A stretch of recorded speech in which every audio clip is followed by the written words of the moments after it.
the Wolf. I'm excited today. We're going to talk about money. And everybody, anytime I post something about money, everybody is like, well, money would make all the difference, or that's not the thing that'll make me happy. I just need money, money, money, money, money.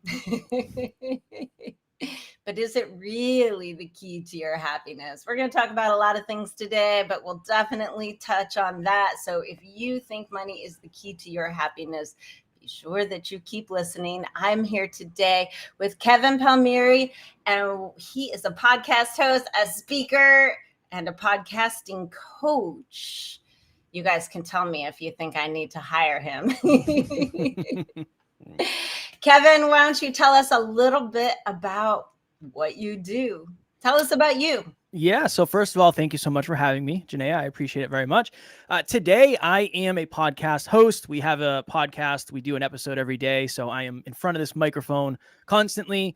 I'm also the CFO and the founder of our podcast. So I am in charge and in control and focused on the money. So it's very, very appropriate that we're talking about the money. And at the end of the day, we want to bring holistic self-improvement to the masses. We believe that self-improvement can change your life. If you understand yourself at a deeper level, you can understand the world at a deeper level, and you can make more long-term intelligent decisions. So that's what we're trying to bring to the world, Genea. I love that. And I think that kind of answers my why you do what you do. Is there anything else you want to add to the why do you do what you do? Yeah. So my business partner and I have a co-host and a co-founder and a business partner. We were both raised in households where self-improvement wasn't a thing. We were both raised by women. I was raised by my mom and my grandmother. He was raised by his mom and his sister. And we believe that if we had more positive male influences in our lives would look different. So that's a big part of why we do what we do in the way we do it. That's interesting. I was raised by a single mom, and there was no self-improvement in the house. None of that.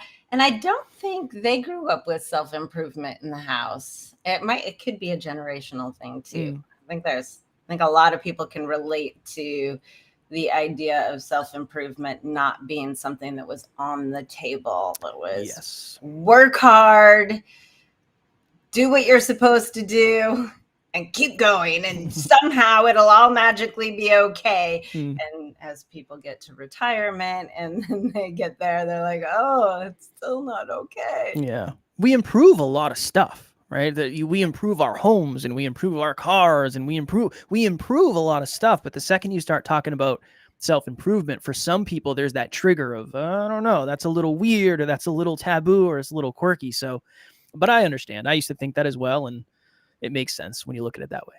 Right. Well, it's also that I was working on some stuff, the be, do, have thing. And the model that most people know is like, if I have the thing, then I can be the person I want to be. Right.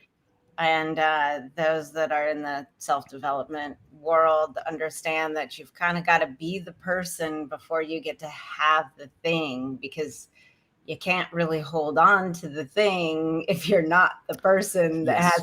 It's a circle. Yep. So let's start with your story. Let's share your story. I'm trying to think of where the best place to start would be. Maybe you chose not to go to college. That's a great place to start.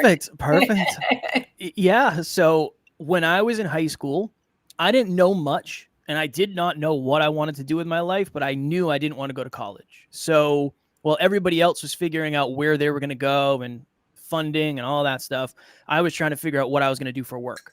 So I got a job at a local gas station, and this was kind of the first reality humility check I got early in life. I would go work from 6 a.m. until 2 p.m. at the local gas station. It's like 5 minutes down the road from where I lived. And I would see people who were going to college coming in, and the girls I used to have crushes on coming in. And that was a very, very challenging thing, because in my mind, it was like, oh my goodness, everybody is going to think I'm a loser, because everybody else is setting themselves up for the future. And it doesn't really seem like I'm doing that. And that was a really, really challenging thing for me to first become aware of and then kind of work through early in life. So I didn't like the gas station anymore. So I stayed there for 3 or 4 years and I said, you know what? I got to move on. I did the right thing, Genea. I thought it was the right thing. And I told my boss I was going to look for another job. He fired me the next day. So I was without a job. So I had to go get a job because at this point I have a car, I'm paying my own bills. I got to figure out how to survive. So I went and applied at a hospital for a position that was called project person. And what I was told I was going to be doing is stripping and waxing floors and doing some like light maintenance. And I was like, all right, cool. That sounds easy enough. The only problem is they only had overnight shifts. So I began working 11 to 7, 11 at night to 7 in the morning. Didn't know what that was all about, but let's give it a shot. Then I found out pretty quickly that this was more of like a housekeeping position.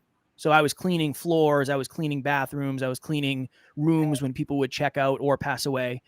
That was my second dipping my toe into the humility practice because I was not treated super well by doctors and nurses and I was looked down on. And that was another very unique experience for me. Can I ask you a question? Please. When you said, okay, well, this seems easy enough. Was there a part? I know for me, when I was growing up and moving into my adulthood, and I went to college, not went to college. I bounced around. I was a chemical engineer major, dropped out. Anyway, but I know a big piece of it was if something was really hard, I didn't want to do it because I know this now because it made me feel not so great about myself. Can you think about in that point in time when you're like, okay, this is easy enough. Was there any of that in play for you? Yeah. I when I'm saying easy enough, I think it's me decoding. I think I'm competent enough to handle this. I think that's really, because if you think about it, I didn't have any money. And this was like, I need a job. I will pretty much take anything. Just give me whatever you got. Do I want to work third shift? Absolutely not. I don't even know what that's like. It's going to uproot my entire life.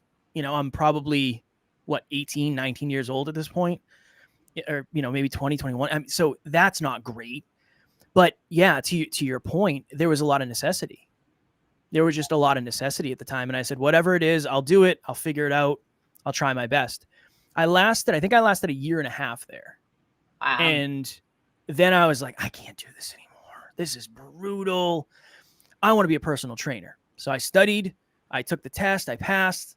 What was the place where you really decided I can't do this anymore? There's that breaking point, right? We get to this place where, if I do this anymore, it's so much more painful than making a change. What was it for you? I think it was a slow burn, because what I would do is I would go work. So I'd work 11 to 7. I would go straight from work to the gym. So I'd work out from like 7 to 8:30. I'd go home. And then sometimes, depending on the day, I would just stay up.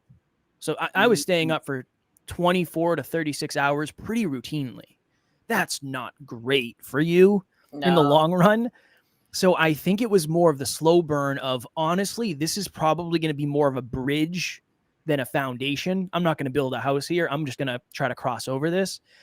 And again, I was it hurt my self-esteem. I was treated quite negatively by many people there, and I just didn't feel great about myself. Yeah. So I said, well, I've always wanted to be a personal trainer. I've been studying fitness. I'm in really good shape. Let me go do that. So then I ended up getting a job as a personal trainer. And I signed a contract that said I'd stay there for a year or I'd pay $1,000 to get out of my contract. They got mad at me because I didn't like sales and I didn't like making people feel bad about themselves in order to get them to sign up. So I quit. And they said, just remember, you got to pay $1,000. And I said, cash, credit, check. What do you want? Like, I'm out. I'm done. That wasn't it, right? I'm searching. I can't find the thing. I don't know what the thing is. Then I go and I'm a truck driver and a forklift operator. I did that for like a year and a half or 2 years. That wasn't it. I did the fire academy because I wanted to become a firefighter. Okay, I did that, but then I'm broke. And then I got the quote unquote opportunity that really, really changed my life. So I went to this, it was kind of like a miniature trade school. And they said, we're going to teach you something here called weatherization. And I was like, sounds easy enough. I'll give it a shot. I can handle that. Let me do this. Easy enough Easy again. enough. So I graduate from this class. Weatherization is pretty much people come into your house and they make it more energy efficient, right? So they blow insulation in your wall, they seal holes in your attic, all that stuff. So I graduate this class. I'm doing my kind of my exit interview. And they said, okay, we have this really good company we want to connect you to. It's the best company here. You have a great personality. You're going to crush it. The only downside is that there's travel involved and the office is in Boston, which is like an hour away from me. And I was like, I am out. I do not want to travel. I'm a homebody and I'm not driving to Boston every day. They said, well, you'll be starting at $60 an hour. And I was like, no, that's not real. None of this is real. This can't be real. This is not real. And I said, well, I'm open to hearing more information about this job. Interesting The how money. we become more interested in something we don't want Yes. when there's more money on the Yes. table. Yes. So I said, give me a call, have the boss call me, whatever needs to happen for me to get more information. I'd love to learn more. Let me see what happens. So I get a call from my potential boss and he says, hey, come in for an interview. Well, I just want to get to know you, see if you're a good fit. So I'm dressed in my finest garments that I have, which are not very fine at the time. And he kind of puts me to work. We're out in the trailer, like moving stuff around. And I was like, oh, this is not going to go well. And again, I get this a lot too, which I'm very, very grateful for. He said, you have a great personality. You're going to fit in really well here. I'm going to bump you to the front of the line. We have a job starting in a couple months, survive for a couple months and we'll get you going. Is that good? And I was like, yeah, I'm in. Okay, cool. So a couple months goes by. I get a call. He's like, hey, it's go time. So I lived in Massachusetts. The first job we were going to work was in Delaware, which is like an 8-hour ride. So I tell my mom and my grandmother, I got this job. I'm going to go to Delaware. And they're like, what do you mean? I said, I don't know. That's where the job is. Like, I'm going to Delaware. So I drive to the office to meet my boss for the second time with my suitcase. I get in a vehicle with a man I've met one time. We drive 8 hours from Massachusetts to Delaware. I move into a house that the company had rented with 5, 6, 7 other strangers. And then I proceeded to do a job that I had never done before because I assumed it was going to lead me to success. One thing, there was a little caveat. He gave me a caveat before we left. And this was the moment that really shifted. He said, just so you know, for the first week, you're kind of on probation. So you're going to make $10 less an hour than everybody else. And I was like, I knew it. I knew there was some sort of kicker. And he said, so you'll only be making $50 an hour. And I was like, what? No way. This cannot be real. I work. So we get down there and I literally only had enough money to get bread, deli meat, and chips. So I ate bread, deli meat, and chips every day for the first week because I didn't have enough money to get food. I got my first check and it was 35 hours at $50 an hour. And I was like, no way. This is real. Oh my goodness, this is real. That was the day that I locked in and I said, I will do whatever it takes to stay here. That was really a day that shifted my life forever because for the first time ever, I had felt successful. That was the first time I ever felt like a successful man. I'd never, ever, ever felt that feeling before. So that was the beginning of that next layer of the journey for me. And what changed within you, do you think? Because it's a pivotal moment of like knowing something is dramatically different. Yeah. I think it allowed me to borrow confidence. I do believe you can borrow confidence from humans and results. Is it sustainable? Probably not long-term unless you learn to cultivate it on your own. But I have $50 per hour telling me that I'm successful. That's a good launch point for me. I remember I was dating a girl at the time, and I remember going home after like the second or third week, and I took her out to like a $200 dinner. It was like, wow, this is awesome. Like I've never been able to do this before. This is incredible. Right. I was just so abundant for the first time, not just financially, but emotionally, energetically. It's almost like for the first time ever, I could look into the future. Every other time it's like paycheck to paycheck. What's the next job? I don't know. Like, where am I going to live? What am I doing here? So, but here's the problem. I do that job a couple of years, and then I'm 25 and I'm making good money. I have a sports car. I had just won a bodybuilding show, so I was quite literally in the best shape of my life. My girlfriend was a model, all the things. We just moved in together. And one day she comes to me and says, "Hey, I'm leaving. I want to move across the country. You're not supporting that. I have big dreams. I have big goals. I have big aspirations. I was going to tell you during your bodybuilding prep, but I was genuinely afraid you might kill yourself if I told you I was going to leave." And I was like, whoa, whoa, whoa, whoa, whoa. What is happening here? Okay, so I have a question about her. What was it, do you know, looking back, what it was that she saw in you that she might have that fear of you taking your life? Yeah, definitely. I had been to therapy for depression. One day I was home alone. So before we moved in together in that new place, we had lived together in Boston. And we had this really nice apartment we were renting with another couple. And one day I was home alone because I was off work, everybody else was out. And I remember just playing video games all day. And I stopped and I remember thinking, if this is what life is, like just this dull gray, I don't want to do it. I'm not interested. I'm not interested in living my life like this forever. I can't do this. Like there's got to be more than this. And when she got home that day, I told her, I said, "Hey, I had a really like weird thought today." And I told her, and she said, "I think you should go to therapy." And I was like, no, not even necessary. I'm so strong. I don't even need therapy. I'm going to be fine. Everything's fine. So she talked me into at least being open to that opportunity or that thought. So I ended up finding a therapist and going to therapy. So I think she recognized the fact that bodybuilding and dieting for so long and exercising so hard every day, like that took parts of me I will never get back. Mm-hmm. You know, I don't recommend that for anybody unless you know what's happening when you go into it. But I was a shell of myself at the end. And I think she saw that. She knew I was not capable of handling that level of feedback. So it's interesting because I used to hate that, right? I was the guy after she left who said she was crazy and blah. She did the right thing. She did what was best for her. That's what she's supposed to do. That's her job, to take care of herself. Well, and you know, you said something really interesting there, you know, in the bodybuilding, that level of feedback. So you're working out, you're making money, you've got the sports car, you got the model girlfriend, you've got all the things.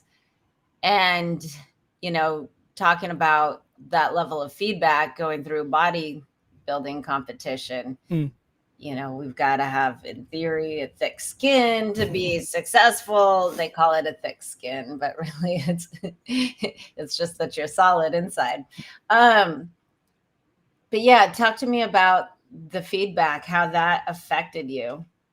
It's very interesting because even if you think of it from external and internal, I had gotten so much external feedback on my body, right? I would literally go see my coach. I'd take off all my clothes, be in my underwear, and he'd say like, "Yeah, you're a little fat. You know, we need to cut your calories back." And it's like, "Yeah, cool. I'm good." That doesn't affect me at all. The feedback that she gave me, it just made me feel like a failure. You know, like you're leaving me because I didn't live up to the man that you thought I would be. Just, it was such a challenging thing to hear. You know, one of the other things she said was, "You're not the man that you were at the beginning of the relationship." It's like, damn, I tried. I feel like I tried really hard. I think the thing that hurt me the most is I didn't recognize it.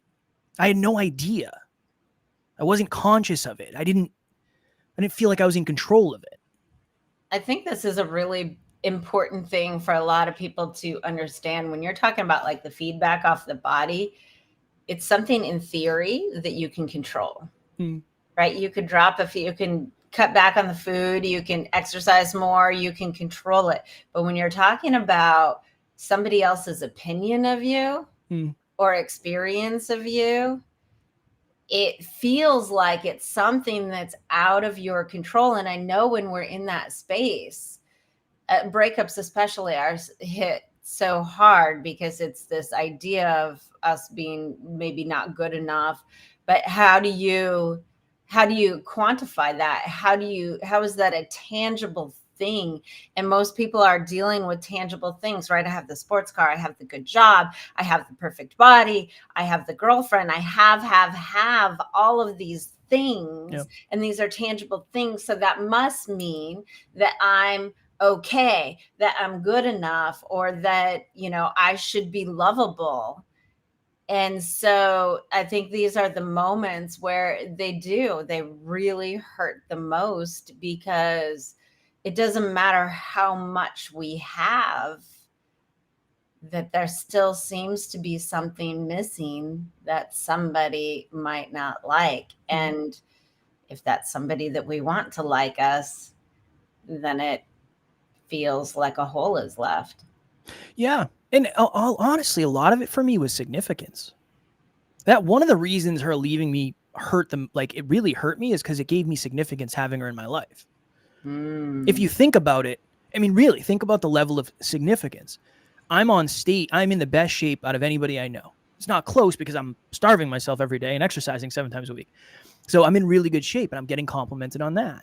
I have a really nice car. I'm getting complimented on that. I'm making a lot of money. Everybody looks up to that. My girlfriend's a model. Everybody says that. It's like the level of significance I had was just so high that I think I just assumed it was going to go forever. Now, here's the thing. One of the reasons I think a lot of us don't get into self-improvement is because there's not enough necessity. When she left me, I had like a 2-week depression of just like, this is brutal. This is terrible. I'm going to grind my face off in the gym and just hide from everything. Then I remember I started saying, okay, I am at least 50% of the problems I've had in my relationships. I've never had a successful relationship, but I'm at least 50% of the problems. What can I do? What made you actually say that? I think I was done making excuses. I was done blaming other people. She's not crazy. It's like, that's such an ego thing. It's such a hide from the truth coping mechanism. And I just think I was sick of that. Yeah. I was just ready. I became ready to look in those mirrors because I had kind of lost everything that I had. I wasn't in nearly as good a shape anymore because I went on a binge after the show. So I was kind of fat. I lost that like pretty quickly. The quote unquote love of my life was gone. Okay. Work was slow. So I wasn't making as much money as I was before. Like I kind of lost everything in a way in a very short period of time. So it humbled me. I got very, very humbled again. Then I started practicing self-improvement, but something happened. This is where I fell for it again. I said, yeah, but you know what? I'm not making a ton of money now. Now my bills are doubled because I'm paying for this apartment. I'm paying for everything by myself. I got to go make a boatload of money. That's what has to happen. I need to make all the money. So I remember saying, I laid in bed and I said, this is the year I'm going to make the most money I've ever made in my entire life. Whatever it takes within alignment. The year starts off. I get a promotion at my job. So I'm a foreman now. As a foreman, go ahead. And so this place, and I think we all know it, so many of us know it anyway, is we're lying in bed, we're thinking, okay, my life isn't the way that I want it to be. What is the thing that will fill all of those holes of the girlfriend and the paying the rent? If I just make more money, it's going to make all the difference. Yes. So you get promoted. Yes. I got promoted to a foreman. As a foreman, I am in charge of jobs. So I start the job, I run the job, and I close the job out. So I'm getting more hours than anybody else. Awesome. It's in alignment with what I wanted. I'm all for it. That year was the busiest year we had ever had as a company. And I spent 10 months at least, maybe even a little bit more, but 10 months out of the 12 months living on the road because most of our contracts were in other states. So that year I worked in New York. I worked in Connecticut. I worked in Rhode Island. I worked in Pennsylvania. I worked in Virginia, New Jersey. I was all over the place. And but you're still paying double for an apartment. I was literally never there. It was a giant waste of money, but I had enough money. So to me, it was like, I would rather pay for the certainty and comfort of having my own place than have to worry about it. Because money for me was certainty, right? So I'm sure we'll get into that. So I'm grinding my face off, grinding, whatever, staying up for days on end again, whatever. I don't care. So we get to the end of the year. I have my final pay stub in hand. And I'm like, did I do it? This is the moment of truth. And Genea, I am standing at my kitchen table because when my girlfriend left, she took the chairs. And I don't even have chairs at my dining room table because I'm never home. I don't care. I'll eat on the couch. So I opened my final pay stub and I made $100,000 at 26, no college degree, quote unquote, made it. But I remember thinking, I don't feel any different. I'm still insecure. I'm still not confident. I still don't know what I really want out of my life. Go ahead. Were you aware that you were insecure and not confident? Because I think a lot of people are in that place and they just feel flat and sort of empty. But it's like they get there and it's not what they thought it would be, but they're not aware that it's insecurity and lack of confidence. Yeah, because throughout the year, I was trying to work on being more confident and putting myself out there a little more. One of the things I did was I would go to the mall and just approach girls. I would just try to start conversations with girls because I was so afraid of getting rejected. So I tried to practice that. Like there was some self-improvement in there. Yeah. But not to the level that it needed to be. Maybe more than your average person. I don't know. But yeah, that just came with more awareness of myself. I knew I was insecure to some degree. Yeah. So I opened the pay stub. Nothing changes. I feel the same. Right now, again, I had more money in the bank, which is great. There's certainty. Awesome. But it didn't make me feel any different about myself. I realized in that moment that for most of my life, I had lived unconsciously, going through the motions. I don't know why I'm doing what I'm doing, right? Even the answers, it's like, yeah, it sounds easy enough. The opposite of unconscious is hyperconscious. So I started a podcast called the Hyperconscious Podcast. That's where all this started for me. I wanted to be acutely aware of everything, Genea. And there's one thing, I think, was this the time when you heard what's his name say, isn't it weird that we wake up every day? Yes. Yeah. I was listening to a Joe Rogan podcast in bed, and he was talking to Duncan Trussell, one of his friends. And he said, isn't it weird? Imagine if an alien came down and landed at your house and saw you feverishly getting ready for work in the morning, making your coffee, swearing, saying, I don't want to do this today. You leave the house that you can't afford. You get in the vehicle you can't afford to go to the place that provides all of these things for you, but you hate it. And he said, imagine if an alien said, like, you love your job, right? No, I hate it. Like, imagine how somebody who isn't aware of the way we live our lives would perceive that. It wouldn't make any sense logically. You leave the place you love to go to a place you hate that provides for the place that you love. Like, interesting. Right. Isn't that an interesting perspective? I was able to see that perspective. I was able to understand that for the first time ever, just because I think I was ready. I just was aware enough. So a couple months later, I start a podcast. I'm like, all right, I have the hyperconscious thoughts. I'm going to interview people on stuff like just like you and I are talking about, far less aware and far less skilled because I didn't know what the hell I was talking about. I would just interview people and say, what's your biggest fear? What do you want out of life? What do you want your future to look like? Let's just jam. Fell in love with podcasting. The second I opened that pay stub, I fell out of love with my job. I've reached the top of the mountain. I'm not willing to do it again. Right. And like I said, I have a history of leaving things once I know it's not going to provide what I want, I kind of got to go. So that year was off to the busiest year ever. It was even more busy than the prior year. I start calling out. I'm leaving the job sites early. I'm showing up late. I am struggling to go. Struggling. I mean, it got to the point where I would have to be in New Jersey, which is 6 hours from where I lived, Monday morning at 7 a.m. to start a job.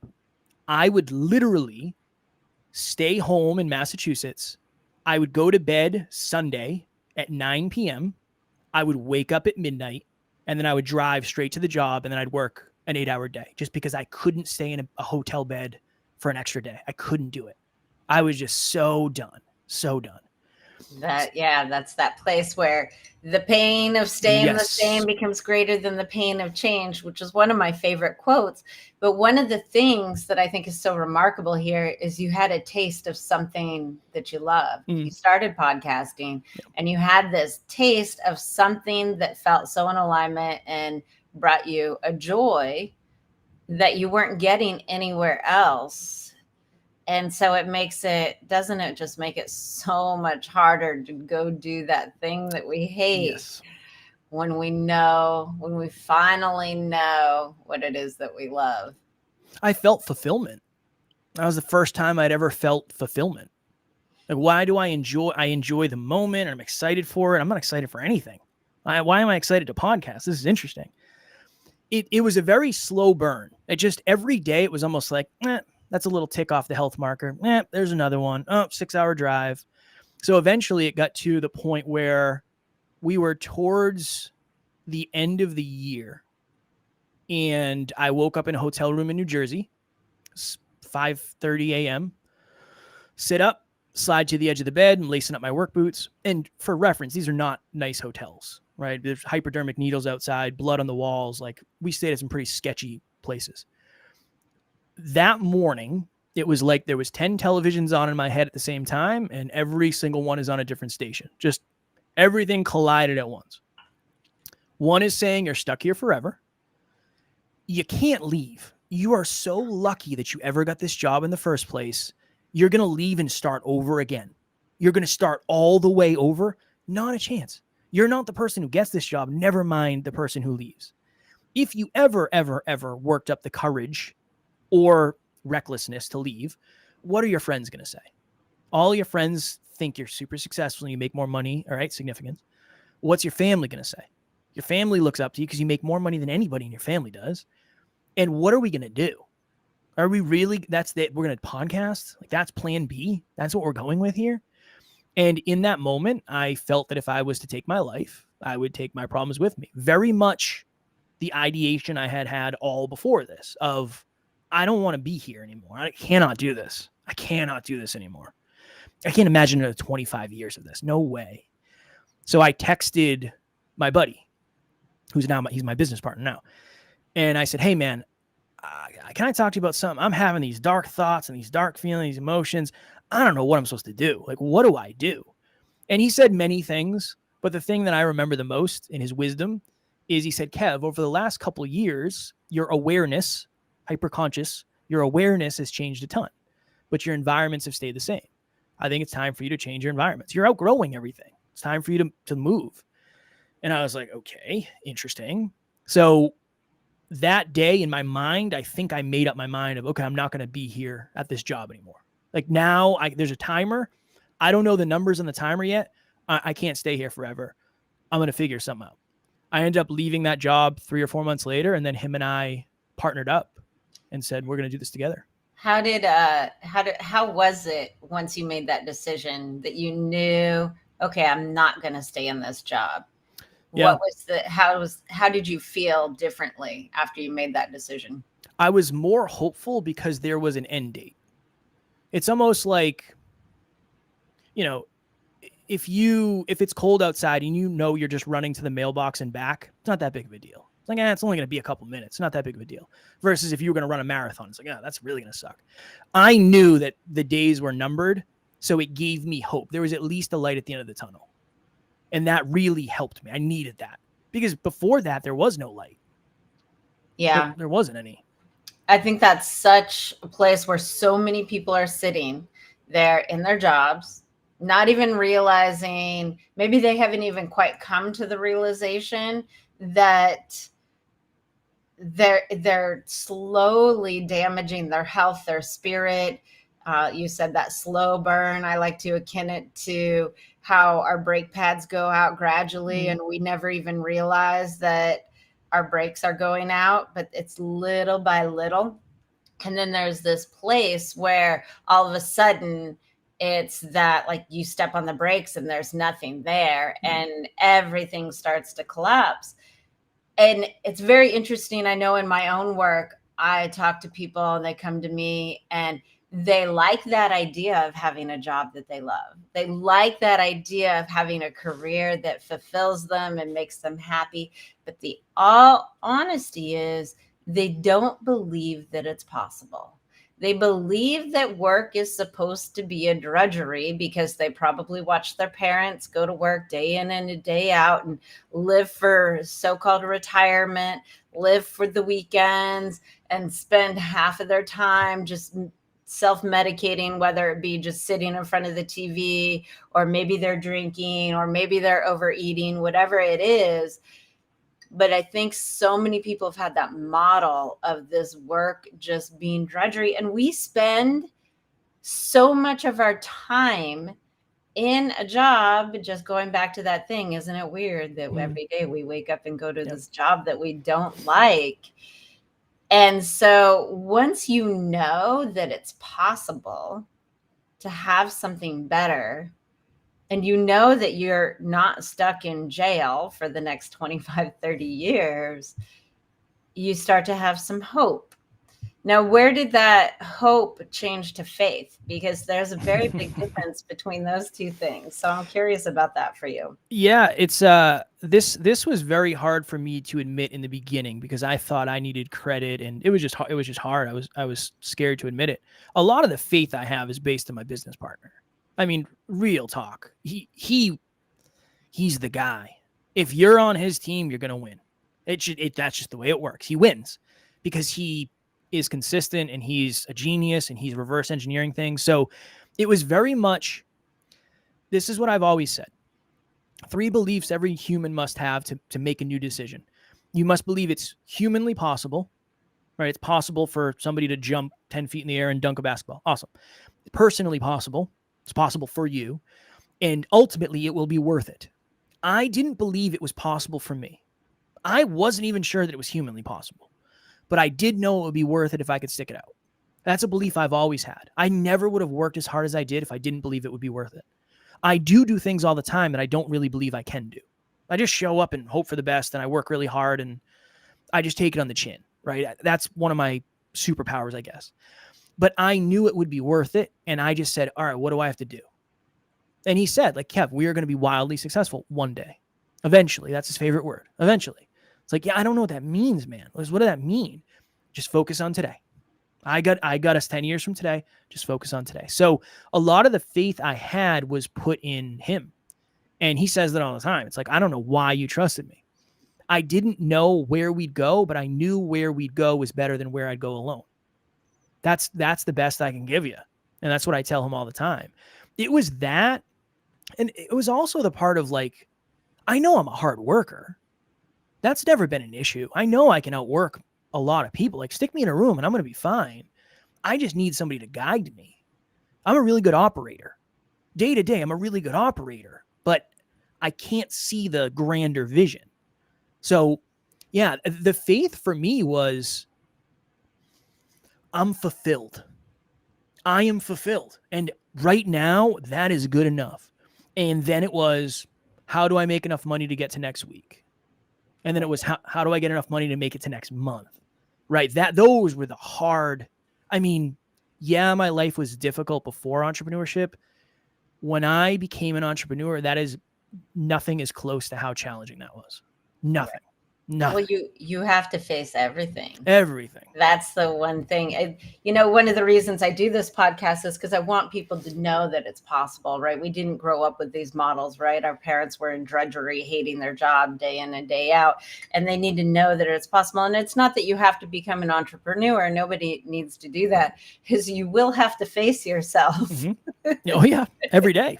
Every piece of it, because you're always your own worst enemy. And I love that you had a partner that he knew that you could hold this part of the business, and you knew that he could hold that part of the other part of the business. And together, this is why so often we can't do it alone, because we don't necessarily have all the skills and resources. Yes, I can do just about anything, and I'm really great at a lot of things, but I'm weaker at some of those things than others.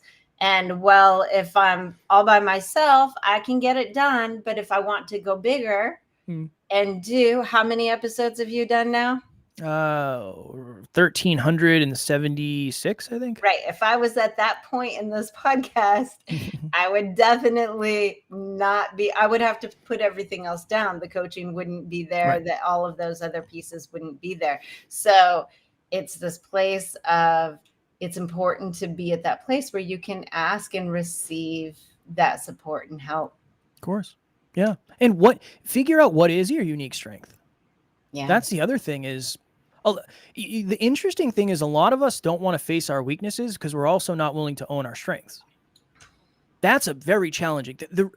The reason I am capable of saying I'm a really hard worker and I'm very consistent, I'm very, very consistent, but I also suck at a lot of stuff. I wouldn't be able to own the suck at a lot of stuff if I couldn't own I'm really consistent. I just think that's for all of us. A lot of us make our strengths stronger and we make our weaknesses weaker because we only focus on the strength. Right? Because it's easier. The old adage of don't skip leg day. I'm a fitness guy. A lot of people skip leg day because leg day sucks and then they end up not having great legs. And it's that cycle of if you only focus on your strengths, you're going to get stronger, but you're never going to strengthen your weaknesses ever. Right. Yeah. I have one client who she hates admin tasks, hates it. And so we did some work around transforming what her resistance to it was. She's never going to love it, but now it's just a thing that has to be done sometimes. Right. And you just do it. She doesn't have that crazy resistance, but by taking the time to really look at that strength instead of always, she's a big picture thinker, I'm a big picture thinker. So we don't love those details so much. So I could relate, but I also know that you've got to face your resistance to it.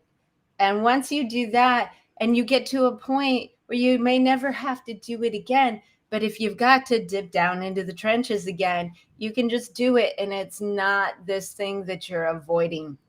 When you're avoiding things because you don't like them or you think you're not good at them is better thing. Like when you avoid things because you think you're not good at them, you're actually debilitating yourself. Yeah. And you're stopping yourself from learning how to get better at them. So one of the biggest things ever, I tell this story on our podcast all the time. I remember we're probably like, I don't know, maybe 50, 60 episodes in. And I was like, we need to figure out a way to make these like teaser clips like Joe Rogan has. Like, there's got to be a way to do this, right? And Alan wanted to be in Hollywood, so he understood. We have a friend that's a director. And he's like, he messaged him and said, hey, what software do you use? And he's like, I use this software. I'm like, all right, cool. So we bought the software on the credit card that wasn't maxed out pretty much. And then I proceeded to spent 8 hours one day trying to make a 1-minute clip. And then my laptop broke. I had to buy a new laptop. Then I spent 8 hours the next day. So I spent 16 hours making a 1-minute clip, a giant waste of time in the short run. But now, however many years later, we have a $250,000 business because of that one thing. Because we have a business that does that. That never would have happened if I was like, this really sucks. Well, I did say that. But if I didn't allow myself to try to push through that, it's so interesting how success is kind of set up in a weird way where if you optimize for easy or the path of least resistance, you're going to get hard and a lot of resistance later, potentially. It's very weird. It's very weird how it's set up. It's not set up for short term. Life is not set up for today. It's set up for forever. And it's a very challenging thing to understand. I think that is one of the biggest lessons. And most people are reacting to some sort of pain or discomfort or not wanting to feel bad about themselves or whatever it might be. And so they're making these short-term decisions. Like, I'm just not going to do this. I'm only going to focus on my strengths and not sit here and do this tedious thing of learning how to edit and make clips. And I've done all that stuff over the years. And now I'm like, whoa, I can do a lot of things. Right. But that trying to get out of the discomfort of not feeling like we're good at this is a short-term decision. It's about trying to get out of uncomfortable emotions. And so we've got to continue always to push through those uncomfortable emotions so we can make those long-term decisions, those decisions that will pay off, 6 months, 1 year, 5 years, 10 years down the line. I am living out, and you all are living out decisions that you made 6 months ago, 10 years ago. You are living the results of those decisions. So if we're always thinking about, I just have to feel good now, we're not going to actually create a life that feels good later. And I think that's the entirety of this episode, where does money buy happiness? Is more money the key to happiness and success? Here's the interesting thing. Money can fix a lot of external problems. External, not internal, external. Right. It'll make rent easier to pay. You can buy a nicer house. You can buy a nicer car. You can buy nicer things, quote unquote. But it's not going to fix insecurities. It's not going to fix traumas. It's not going to fix triggers. It's not going to fix confidence. That's not how it works. That is the biggest mistake I made, assuming external results would fix internal voids. Doesn't work that way. I bought a new car recently, the nicest car I've ever had. But I said this on our podcast. I said this on social media. When I bought this car, I did not expect to feel any different. I didn't buy this car for the same reason you probably think I did. It's not why I bought it. I bought it because I want it. And I've worked really, really, really hard to get it. It doesn't make me feel any different. I don't feel any more fulfilled, right? If anything, there's more pressure because I have to make more money now. So it's actually harder. But 10 years ago, 6 years ago, I would have bought that car and said, this is what I need to make me feel good. This is what I need to make me feel complete. This is what I need to make me feel confident. It's not the money that's going to bring the internal results. It's almost like the internal results, to your original point, they are what's going to help you create, attract, create, and then the last piece that a lot of us lose, sustain. There's no point in attracting something you can't keep, because then you just end up heartbroken. You have to, right? You have to become the type of person who is capable of attracting, creating, and sustaining over the long run. Yeah, that's the big piece. It's like, once you get it, can you hold it? Right. It's like, if you've got a bathtub, fill in with water, you're filling it with cars, fill it. But if the plug isn't plugged, you're just going to constantly have to feed it, fill it, turn the water up higher, more money. But if you can take the place and the time to figure out what you've got to do to actually put the plug in there, you need a lot less to keep yourself full. Of course, we have to take care of our needs, our basic needs. But as soon as somebody starts making more money, they're automatically buying more things and turning the water up higher because they think that it's going to close the drain. Yeah. Guilty. I'm as guilty as anybody. Me too. I finally got to this place where, oh, wow, I can actually live perfectly well on like $36,000 a year. Like, how crazy is that in New York City, people? I have to clarify that because that is really important. That because I don't need all that other stuff to make me feel good. And those things, the sports car, the brand new perfect job, you get the dopamine hit and it feels really, really great, but it doesn't last. So you've got to be able to create that consistency of feeling good all of the time within yourself. On that note, Kevin, can you tell us where that people can find your podcast, how they can potentially work with you if you want to be a coach, all of the give us all the goods. I always just send people to the podcast because I want to give you something free where you're going to get value. That's what I'm all about anyway. So just search Next Level University. We're on all the podcast platforms. We're on YouTube, a new episode every single day. You'll either love us or get sick of us. And then our website is nextleveluniverse.com. That has a lot of the deeper understandings of what coaching looks like and all the other stuff that we offer. Amazing. And Kevin, so the moment that you went all in on the money, what did that man need to know that he did not know? Yeah, what we just wrapped up with, there's nothing external that's going to fix your internal. It doesn't work that way. Because think of it this way. Most of the internal stuff we have is from internal stuff of other people. It's that. It's like it just gets passed on. It gets passed on.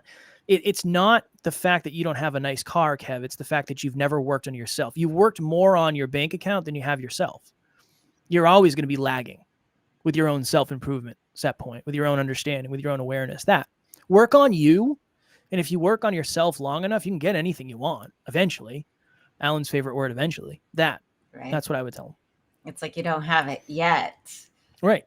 And that goes to, the famous Warren Buffett quote, which is the wisest investment you can make is in yourself. Mm-hmm. So when you're thinking about going all in on a program or deciding whether it's worth it to spend the money to work on yourself, there's a lot you can do for free, just so you all know. That whatever you spend, even if it doesn't turn out to be what you thought it was going to be, is still going to pay off tenfold, at least in the course of your life. So invest in yourself, work on yourself. Thank you, Kevin, for sharing your story with us. It's super inspirational. I really appreciate you being here. And remember, everybody, when we feel good about who we are and what we do, we create joy and elevate humanity. And we will see you all next time on Be the Wolf.